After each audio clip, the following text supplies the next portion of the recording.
పోవాలన్న మా అక్కలు అడుక్కునే పరిస్థితి. ఇవాళ ఆర్టీసీ బస్సు నేను మీ తమ్ముడు ముఖ్యమంత్రి అయినాక మా అక్కల్ని అందరు నడుతున్న ఇక్కడ ఉన్న వాళ్ళని అక్కడ ఉన్న వాళ్ళని ఒక్క రూపాయి ఎవరైనా అడిగినరా అక్క బస్సుల్లో మిమ్మల్ని ఎవడన్నా మిమ్మల్ని రూపాయి అడిగితే మీ తమ్ముడు ఫోటో చూపించురు, ఇగో మా తమ్ముడు ఈడు ఉన్నాడు పోయి మా రేవంత్ దగ్గర తీసుకోపోను రమ్మా మా కిరాయి పైసలు మా తమ్ముడు ఇస్తాడని. ఇవాళ ఏడికి పోయినా మీకు ఉచితంగా బస్సులో పోయే ప్రయాణం మీ తమ్ముడు తెచ్చిండు కదా అక్క, తెచ్చిండా లేదా? స్వతంత్రం వచ్చినప్పటి నుంచి ఎప్పుడైనా ఆడబిడ్డలు ఆర్టీసీలో ఉచితంగా ప్రయాణం చేసిండ్రా? ఇవాళ మా అక్కలకు ఉచిత ప్రయాణానికి 6,500 కోట్లు ఖర్చు పెట్టిన ఈ 18 నెలల ఇవాళ బస్సులో ఉచిత ప్రయాణమే కాదు, ఆనాడు ఆర్టీసీకి ప్రైవేటు పెద్ద కంపెనీలు బస్సులు కొని కిరాయికి పెట్టి కోట్ల రూపాయలు వాళ్ళు సంపాదించుకుంటారు. అరే నీ అమ్మ ఇట్లా కూడా సంపాదించుకునేది ఎందుకని ఇవాళ 1000 బస్సులు మా సంఘాలకు కొనిచ్చి ఆర్టీసీ కిరాయికి పెట్టినాం. మా అక్కలందరూ ఇవాళ 1000 బస్సులకు యజమానులైనరు. ఉచితంగా బస్సు ప్రయాణం కాదు 1000 బస్సులకు యజమానులై ఈ బస్సులు మావి అని మా ఆడబిడ్డలు ధైర్యంగా గుండె మీద చేసుకొని చెప్పేటట్టు ఇవాళ తీర్చిదిద్దిన మా అక్కల కోసం నేను కష్టపడుతున్నా. ఎందుకంటే ఇంట్లో అక్క కష్టం నాకు తెలుసు. అదేవిధంగా చంద్రశేఖరరావు ఆయన కొడుకు సెల్ఫీలు దిగుతారు, సెల్ఫీ డబ్బాలు కొడతారు. ఏడా కాంగ్రెస్ కట్టిన శిల్పారామం దగ్గర ఐటీ కంపెనీలు తెచ్చినా భూములు ఇచ్చినా అంటాడు. నువ్వు ఐటీ కంపెనీలు తెచ్చి భూములు ఇచ్చినవో లేదో కానీ మా ఇందిరా మహిళా శక్తికి 100 కోట్ల రూపాయల భూమి హైటెక్ సిటీ పక్కన శిల్పారామాన్ని ఆనుకొని ఎకరాల కొద్ది భూమి ఇచ్చి 150 షాపులు తెరిపించి గ్రామాలల్లా తండాలల్లా గూడాలల్లా మా ఆడబిడ్డలు తయారు చేసిన వస్తువులు తిను బండారాలు ఇవాళ శిల్పారామం పక్కన ఈరోజు ప్రదర్శన పెట్టి ప్రపంచంతోనే మా ఆడబిడ్డలు పోటీ పడుతున్నారు.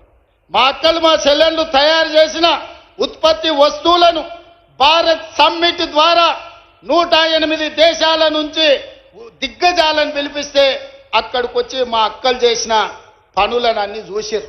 ఇదే కాదు మొన్న జరిగిన ప్రపంచ సుందరి పోటీలు జరిగినాయి. ప్రపంచంలోనే సుందర పోటీలు హైదరాబాద్లో జరిగితే 118 దేశాల నుంచి వచ్చిన వాళ్ళు అక్కడ స్టాల్స్ ఇందిరా మహిళా శక్తి స్టాల్స్ మా అక్కలు నిర్వహిస్తుంటే అక్కడికి వచ్చి 3 గంటలు ఉండి మా అక్కలు వ్యాపారం ఎట్లా చేస్తుర్రు, మా అక్కలు వస్తువులు ఎట్లా ఉత్పత్తి చేస్తుర్రు ప్రపంచ దేశాల నుంచి వచ్చి చూసి మా అక్కల నుంచి నేర్చుకొని పోయినరు.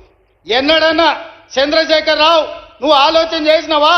నీ బిడ్డకు బంజారాహిల్స్లో బంగ్లా కట్టాలనుకున్నావు, నీ కొడుకు జన్వాడలో ఫామ్ హౌస్ కట్టియాలనుకున్నావు, కానీ మా ఆడబిడ్డలకు హైటెక్ సిటీ పక్కన వ్యాపారం చేసుకోవడానికి నువ్వు ఏదైనా ఒక గుంట భూమి అయినా ఒక గజం భూమి అయినా ఇవ్వాలనుకున్నావా?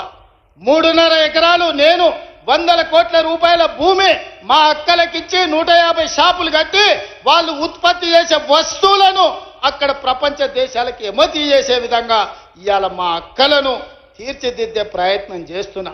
అందుకే నేను చెప్పిన నా జీవిత లక్ష్యం 2035 నాటికి దేశంలో మన తెలంగాణ $1 ట్రిలియన్ ఎకానమీ చెయ్యాలంటే మా 1 కోటి మంది ఆడబిడ్డలు కోటీశ్వర్లు కావాలని ఒక లక్ష్యంగా పనిచేస్తున్నా.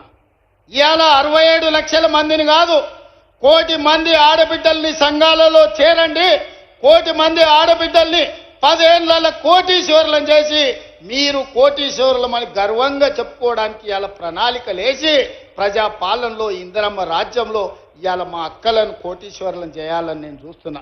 ఎన్నడన్నా ఈ ఆడబిడ్డల చేతుల 10 రూపాయలు ఉండాలని నువ్వు ఆలోచన చేసినావా చంద్రశేఖరరావు? ఎప్పుడన్నా నువ్వు మానవత్వంతో ఒక్క ఆలోచన చేసినవా? ఇవాళ మేము ఆలోచన చేసినాం, మా ఆడబిడ్డల్ని గుర్తించినాం, వాళ్ళకి గౌరవం ఇచ్చినాం, వాళ్ళకి బస్సు ఇచ్చినాం, విద్యుత్ ఇచ్చినాం, పెట్రోల్ బంక్ ఇచ్చినాం, హైటెక్ సిటీ పక్కన భూములు ఇచ్చినాం, వ్యాపారాలు ఇచ్చినాం, బట్టలు కుట్టేది ఇచ్చినాం, బడి మీద పెత్తనం ఇచ్చినాం. 18 నెలల్లో ఈ దేశంలో ఎవరైనా ఆడబిడ్డల కోసం ఇన్ని మంచి పనులు ఎవరైనా చేసిన వాళ్ళు ఉంటే ఎవరో ఏ రాష్ట్రమో పోటీ పెట్టండి. తెలంగాణ రాష్ట్రం నుంచి మా సీతక్కను, మా కొండా సురేఖను, మా సోదరిమణులను పంపిస్తా, వాళ్ళతో చర్చ చేయండి. ఇవాళ అక్కలను అందరినీ కూడా ఈరోజు చైతన్యవంతులను చేసి వాళ్ళ పిల్లల్ని చదివించుకునేటట్టు చేసి ఇవాళ మనం ఒక దిశగా వెళ్తుంటే చంద్రశేఖరరావు కుటుంబానికి దుఃఖం వచ్చింది, ఆరోగ్యం పాడైంది, దావకాండ్లో పోయి షరీక్ అవుతారు. నేనేం చేస్తానా, నీ కడుపు నుండి విషం పెట్టుకుంటే నేనేం చేస్తా, డాక్టర్లు కోసి తీసి విషం తీసి బయట వేస్తారు.